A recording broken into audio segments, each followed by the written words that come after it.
Now, I've got a ton of great content coming out for you this year. If you don't want to miss out, you're going to need to click that subscribe button down below. That's the only way that you're going to be notified. Also, click the thumbs up. That really helps us to grow the channel. And be sure to post your comments down below. I'd love to hear from you. All right, the release. We all want to have that club releasing in front of the ball. Nobody wants to have that cast from the back and really get inconsistent through contact. So how do we do that? Well, first let's talk about what the point is with the release. I think this is a big misconception a lot of players have, is that we should be releasing at the golf ball. So I want my club to release right at the golf ball. That's going to get the maximum amount of speed. In reality, we want our full release, or what I call the straight line release in the Top Speed Golf system, to be in front of the golf ball. So what we did to put this to the test, way back when we were originally coming up with the parameters of the Top Speed Golf system, I took all the major winners from the year 2000 on. That's about 40 to 45 players. Also added in some of the greats like Jack Nicklaus and Sam Snead from the past. And I found some really good, turns out there's a lot of video footage on major winners. Found out some really good face-on video footage with all those players hitting their driver. And what I measured is, what point in the swing did their club split their forearms? So if I have a bunch of lag, you'll see that this club is kind of pointing in front of my forearms. At what point in the swing did that club perfectly kind of split my forearms here to where it's in the middle of them? So this would be kind of leading, this would be before the release this way, this would be after the release and the club's gone past my forearms. What point does it perfectly split the middle of those? And the reason for this is, the reason behind this is your club has an angle, and as you're getting rid of that angle coming through contact, when that angle is fully gone and kind of lined up with the arms, that's when you kind of fully released the golf club. So I took all these major champions, drew exactly when this was happening, and I measured it with an angle finder. And what I found is that the average was 39.5 degrees in front. So if you imagine this is a straight up and down perpendicular line to the ground, 45 degrees in front would be that club splitting that angle. So a perfect 45, that's where we get the straight line release, is roughly 45 degrees in front. The pros were doing 39.5 if you want to get precise with it. But it's really not that precise number that matters, it's the range that they were in. What I did from there is I took all these players again and I chopped off a few of the outliers. You're always going to have a few people that do things slightly different. One thing to note is I didn't have anybody that released behind the golf ball, not a single player. And I didn't have anybody that released way up here somewhere, not a single player did that. When I chopped off the 5 highest outliers on the bottom, the 5 highest outliers on the top, I found the rest of the guys released between 28 degrees in front. So somewhere around in here, 28 degrees in front was when that club first started to split the forearms, and 50 degrees in front out there. That's not much difference. Basically every single player is releasing this direction that's a good golfer. And when I tested that with higher handicap golfers, guys that were beginning players, intermediate players, even some lower handicap golfers that weren't the best ball strikers, I found release points all over the place. I've seen release points back here behind the golf ball. I've seen release points in front. And one interesting thing is I very rarely ever see anyone that's a higher handicap golfer with a release point that was too far this way. Just really didn't happen. Almost all the high handicap golfers, a few of them timed it up pretty well.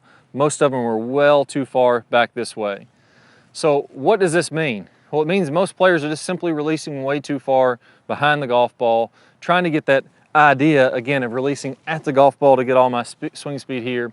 That causes a cast from the top, that causes a loss of consistency at the bottom. So let's get in to some of the biggest keys on how we can train this away from our swing, how we can release out in front just like the best players. That's exactly what I'm going to go over in this video. Now for the good stuff, let's get to how we actually do this. Well, number one, we need a system to work through. If you just come out here and do one of these one particular drill, that is going to help you. That's what we're going to go over today. I'm going to get you started to getting that release in front just like the best players in the world. But we need a system. That's what we have in the Top Speed Golf system. We have level 1, you work through a variety of drills, then you build on that in level 2, and then build on that in level 3. That way you can make this automatic where you don't even have to think about it. That system approach works better than anything else out there I've tried. One single drill will get you started on the right way, will get you hitting the ball better, will get the release farther out in front. But if you want to get the whole way where you don't even have to think about it, it's about building one drill on top of each other, which is exactly why we designed it that way in the straight line release section of the Top Speed Golf system. Now, number two, how do we get rid of this? I'm gonna go ahead and let's get right into some drills today that are gonna get you started and get you well on the right track. The idea of releasing at the golf ball we've already talked about. And when I do this, when I think, okay, I'm gonna release at the golf ball, let me go ahead and make a swing, and let's take a look at my flight scope numbers and see what this looks like. So my idea here is that I'm gonna have this club straight up and down, splitting my forearms right as I hit this golf ball, and let's see what happens here. There you go. So immediately for me, that ball started to spin up in the air. It went a little bit higher, and I think sometimes players that have maybe a little bit lower swing speed, they want to get that ball higher, so they start releasing improperly to get that ball to launch a little bit higher, and it kills your distance and club head speed. So let's see what my numbers were here on the flight scope. Okay, now on that swing, I had a club head speed of 109.9 miles an hour, so a little bit slower than what I would normally do. Now, I will tell you this, if you release a little bit early, you're gonna lose a few miles per hour, but what really goes down the tank is all your impact conditions and your impact parameters. My carry distance went 246 on that one, which is much lower than what I normally get. So I lost 20 or 30 yards at least of carry distance on that swing. My spin, where now I'm adding loft to that club, my spin skyrocketed up. I went 3,500 RPMs of spin. That's way too high from what I would like to have to get the most distance. You want that ball to kind of knuckle through the wind and keep the spin low on that shot. I didn't get any rollout. It only rolled 2 yards because it's kind of doing this balloon and coming down because of that flip. And then my dynamic loft, so how much loft was on this club when it made contact with the ball, was too high. It was around 18 degrees of dynamic loft. So I really got kind of a flippy swing that got up and down. I lost some distance there. So let's change that idea or our focus. So the first drill here that I would work on is think about releasing everything out to the target in front. Now, as I do this, I want to make sure that I open my body. So one of the things I notice with all players that tend to release way too early, I talked about studying a lot of amateur film too, is when players open up their body, it's much easier to get the idea of this club releasing out in front and to make that happen much more consistently. Players that tended to close their body down started to release at the golf ball much too far back. So here, what I want you to do about 20 reps, 20 swings. You can do this in your living room to start out. I want you to have your focus of attention away from this golf ball and toward the target. I'm thinking about releasing everything. I have this good angle and I'm gonna release all that going more toward the target. And if I do this properly, I'm gonna go to where my straight line release is, about 45 degrees in front. So here, let's make a swing where I'd say much more like my normal swing, where I'm gonna have my mind thinking about releasing toward the target out in the distance instead of the golf ball. Let's see what the numbers do here. There we go. Hit one down the right side of the fairway. Definitely felt faster. Probably not my best swing in the world, but let's see what the numbers are here. So my swing speed on the last one was 109. I got up to 113. Had a little bit of a fade on it, not my best shot, but I still picked up about 20 yards. That one carried 264, rolled out to 268. My spin, again, where I didn't hit it very as well, I kind of had the face open, I hit it a little thin. It was 3,100, so still higher than I wanted, but it was about 400 RPMs less, or 400 RPMs better than the last one. And my dynamic loft went from 18 to 14. So even on my miss hit, I was still picking up 20 yards with my release in front versus my idea of releasing at the golf ball. Now the second piece, let's add to this. So it's good to have the right kind of focus of attention, be thinking about where I'm releasing as being more out in front. But what's another misconception that I see all the time, and it's what we do with our wrist. When most players have this idea that they're going to release farther out in front, what they think is I'm going to hold this angle of lag and I'm going to drag this through there. I'm going to drag that club through. Well, notice what that does to my golf club. Look at my wrist kind of holding out toward the target. Look how my face is wide open now. And when players try to do this and they say, okay, I'm going to release farther out in front, I'm just going to pull that club down the target as far as I can, it ends up looking something like this. Kind of a weak slice to the right. So yeah, maybe my release was a little farther out in front, but where I was dragging that club through, the face is wide open. Let's take a look at the numbers here. I held off the face. By holding off the release of the club, my club head speed actually went down, only 107 miles an hour on that one. My carry distance was 234. My dynamic loft and my spin was less because I had this club forward, but I wasn't getting any more distance here. And if I look at the face angle, let's go ahead and try my face was open as I'm coming through there. So I was actually swinging, holding off to the right, my face was even more open. And if you look at that golf ball, it was a weak slice to the right.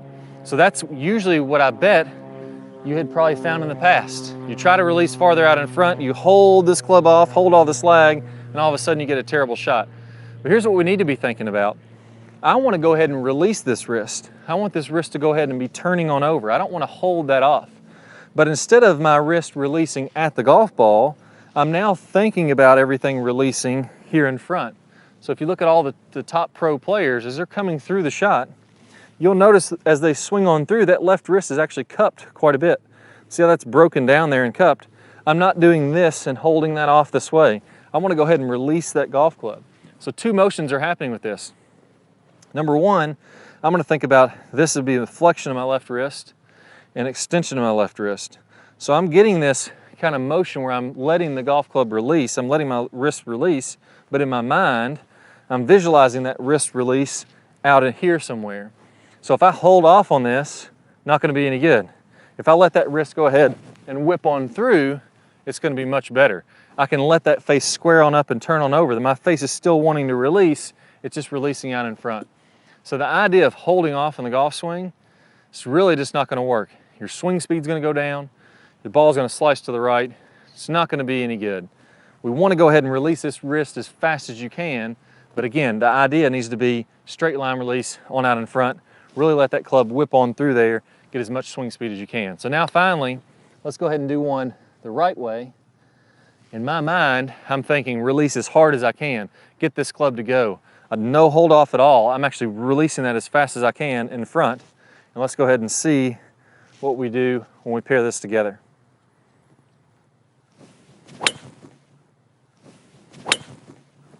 There we go. Right down the center, right center of the fairway.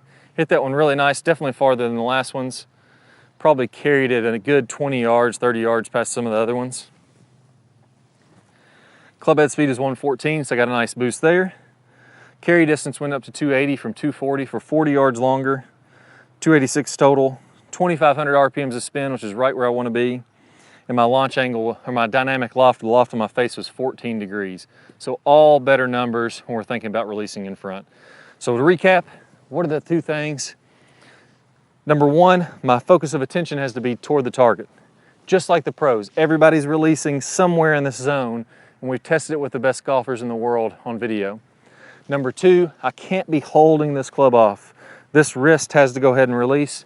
I just have to release it out in front. You follow those simple rules, you're going to be well on your way to building that release in front, just like the best golfers in the world. All right, so we don't want to stop here. We got you well on your way of releasing that club in front, talking about the straight line release. Now I have an awesome bonus video that's going to go over the straight line release in even more detail. I'm going to play a preview of that video here in a second. All you need to do is click the iCard that pops up on your screen or the link down below in the description, and you'll get instant access to that full video. Let's go and get started. I can't wait to help you build the best straight line release and really make your game much more consistent. Let's get started. Common misconception I see is that we want to create lag and we just want to hold that lag all the way on through contact and get as much lag as we can coming through contact, and that's simply not true. In the release section, we're going to talk about how to turn that lag into energy, how to turn that into speed so that you can hit it very far and do it, like we mentioned, without hardly any effort at all. And as we're coming through contact, we're going to fully release this angle as we're about 45 past contact. So if I draw, a 45-degree angle, I should be looking at both arms, nice and straight, the club splitting those arms, so that by releasing the club, by getting this angle to release as we're coming through contact, that's what's going to create the speed. Our hands are moving a very short distance, our club is moving a very long distance through contact, and it creates that whip-like effect. Very different swings hitting the exact same position. So first let's take a look at Dustin Johnson releasing the club 45 past. And the reason we're going to see such different swings producing similar positions is that this is the real physics of how this has to happen. Here we're looking at Sergio Garcia. Again, we're going to see tons